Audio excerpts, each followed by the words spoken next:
Hi and welcome back to my channel. This week I'm still plugging away on making Lulu Dress from Final Fantasy X. This week I'm going to show you how I made the bodice and the sleeves. I'm still using that same thrifted sheet I used for the skirt for the bodice as well. When I made the mock-up it was a little big and I adjusted it and I transferred those adjustments to the actual pattern itself. The center front piece, I added a little extra to the front because I wanted to overlap so that way the bodice had a front closure to make it easier to get in and out of.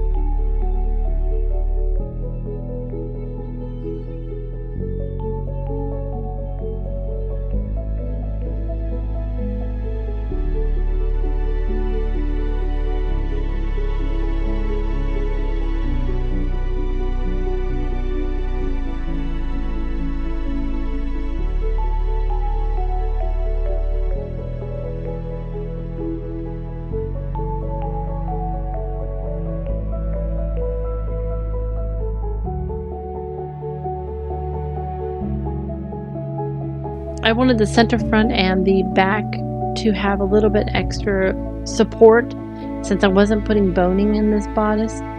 So I cut out a layer of canvas to add the support structure.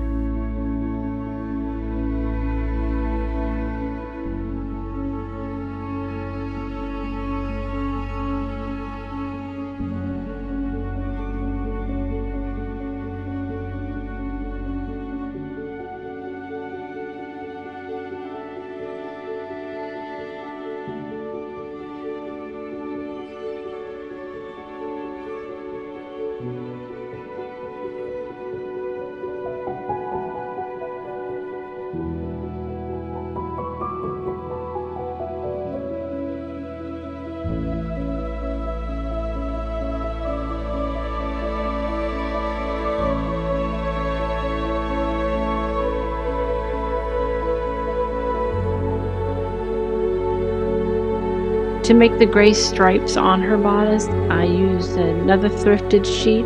This one actually has a little bit of texture to it. It actually has gray squares in it, and I'm using those gray squares to give me about a 2-inch strip. And I cut 3 of these long strips out. However, I only used about 1.5 to do the entire bodice. Here I'm folding each strip in half and then folding it down again to make about a 1/2 inch strip, kind of like bias tape, except I did not cut it on the bias.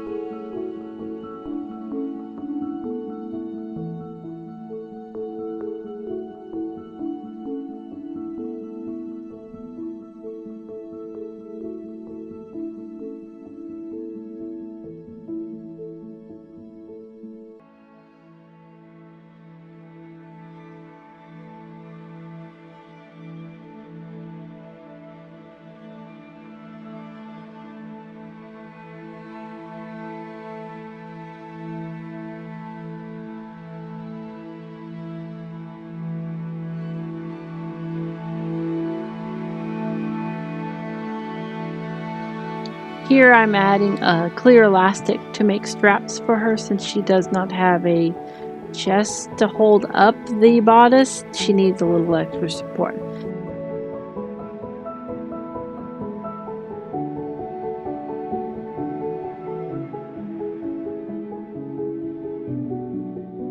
Right now I'm just making sure I have the straps even on both sides. And then I sew up the sides and the top. I leave the bottom open so I can turn the entire bodice.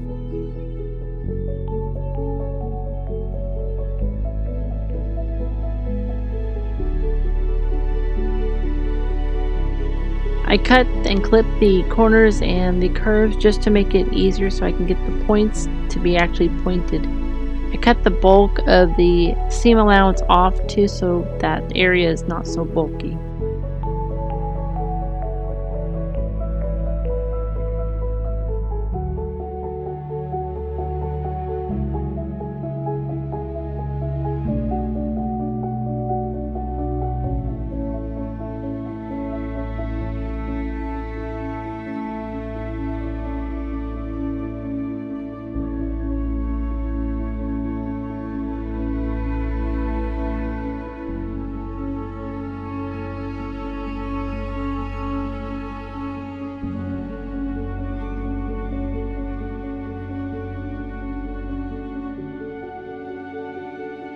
Here I'm just evening up the lining fabric with the top layer fabric, that way it's all even when I put these strips on there. Then I put them together to make sure that they are both the same size. I am now adding the gray stripes down the outside of the entire bodice, except for the top since that's already stitched down.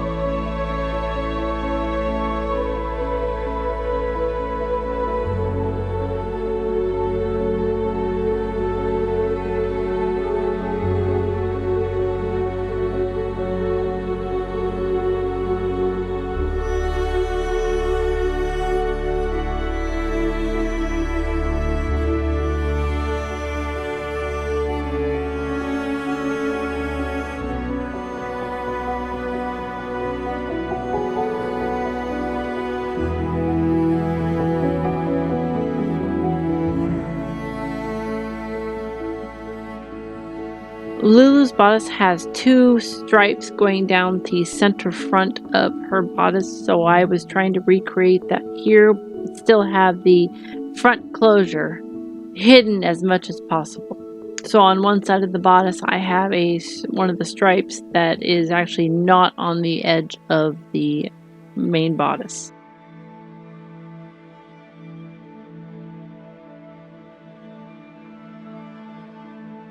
This gray fabric frays quite a bit, so you'll see me using a lighter on the edges.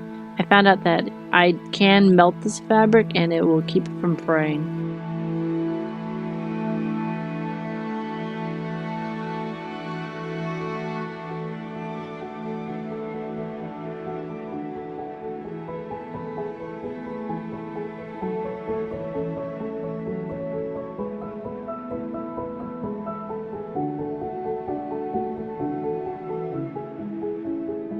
I sewed as close to the edge of the gray stripes as much as possible, trying to catch the front and the back side of the gray stripes so that way I don't have to do any hand stitching.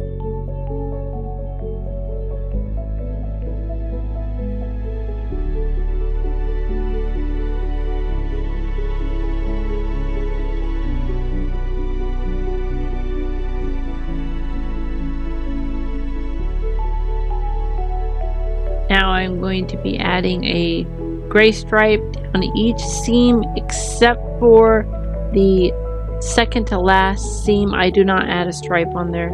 What I've counted on the reference images is that Lulu actually has 4 gray stripes on each side of her bodice. And personally, I would have added these stripes first before I did the outside stripe. However, on the reference images, it shows the gaps between the stripes and the outside gray.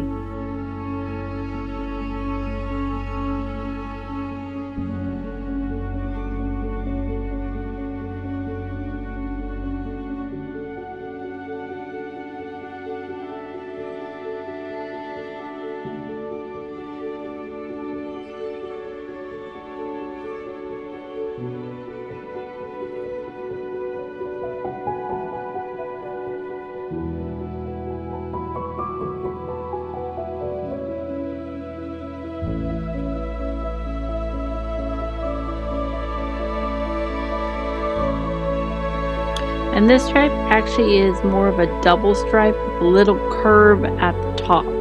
So I was trying to recreate that as well.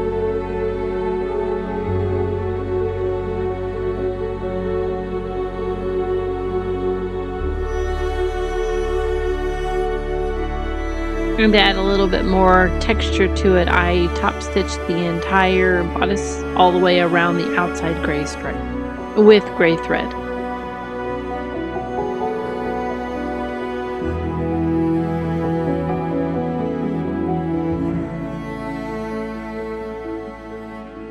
I chose to use a Velcro for the closure on the front. If I had black Velcro, I would have used it, but unfortunately I only had the white.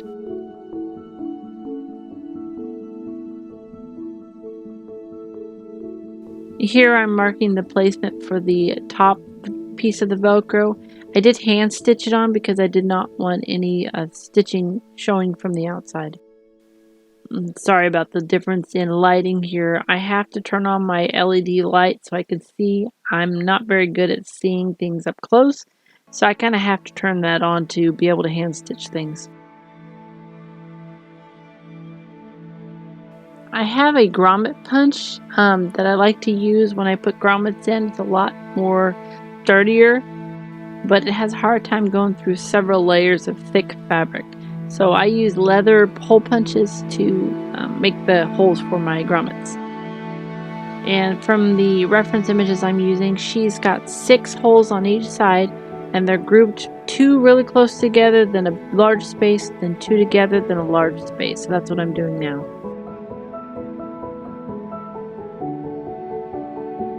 Here's my handy dandy grommet press. I love it so much. I got it for 40 bucks. I cannot remember where. I've had it for several years now, but it makes things so easy to put in, and they're so much better than the pliers or the little tapping thing you have to use with the hammer. When I was first learning how to sew, I decided to make an Elsa dress with the actual bodice and corset lacing grommets things all in the back, and I used the hammer to try to put grommets in. It did not work very well, so I invested in one of these, and I'm so glad I did. As far as the lacing goes, I just use a simple black cord.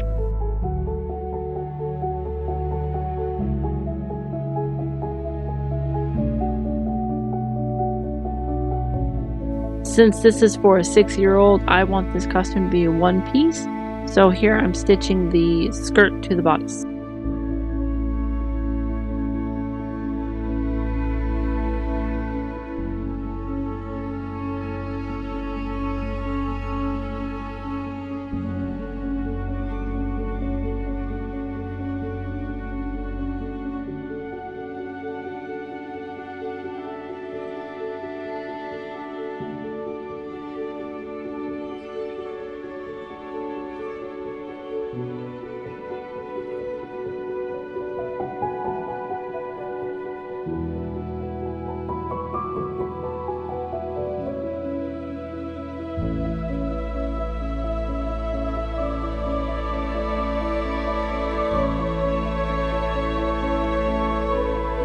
When building this dress, I almost forgot to do the sleeves, but here I'm just making a simple bell sleeve. It's basically just like a triangle that I sewed together, and then I hemmed and I attached it to the bodice with a little bit of ribbon.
The most annoying part now is fur. This stuff sheds like crazy.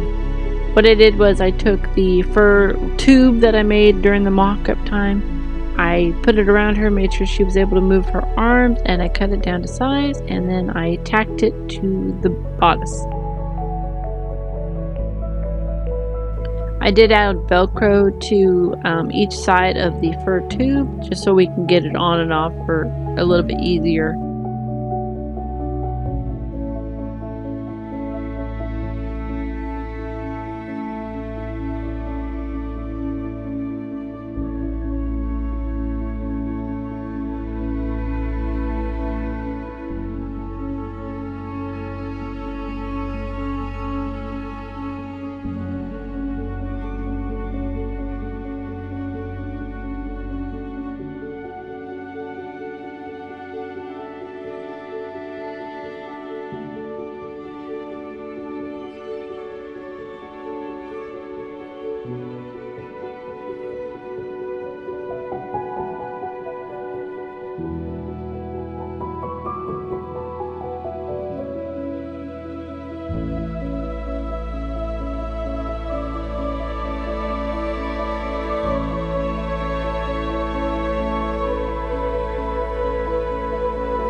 And here's the finished bodice.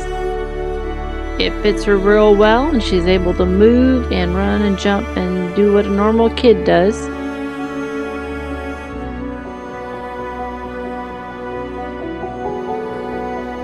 It's a tiny bit big on her, but that is alright because she can grow into it. Part 4 will be up next week, and we will go over how I made her lace and the hair and jewelry items.